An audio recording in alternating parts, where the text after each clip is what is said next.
আজি আমাৰ সকলোৰে বাবে এটা অতি পবিত্ৰ দিন।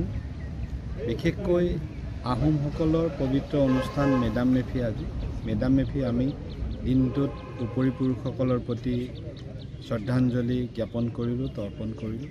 তাৰ লগতে বৃহত্তৰ অসমীয়া জাতিৰ প্ৰতিষ্ঠাপক চুকাফাৰ যি সৰুপথাৰ চহৰত থকা প্ৰতিমূৰ্তি, এই প্ৰতিমূৰ্তিত আমি শ্ৰদ্ধাঞ্জলি জ্ঞাপন কৰিলোঁ।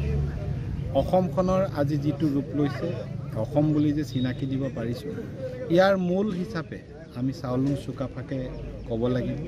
কাৰণ চুকাফাৰ হাতৰাজ মাৰি একৰাজ কৰি সমন্বয়ৰ মাজেৰে এই ব্ৰহ্মপুত্ৰ উপত্যকাত এটা জাতি, এখন ৰাষ্ট্ৰ বা এখন ৰাজ্য গঠনৰ যি সুন্দৰ পৰিকল্পনা আছিল ইমান দিনৰ পূৰ্বেই, সেই পৰিকল্পনাই বাস্তৱ ৰূপ লৈ এখন অসম আমি লাভ কৰিছোঁ।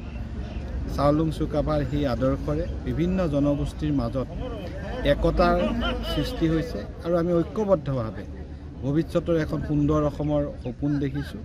মই আজিৰ অনুষ্ঠানত অংশগ্ৰহণ কৰা সকলোকে ধন্যবাদ আৰু কৃতজ্ঞতা জনাইছোঁ।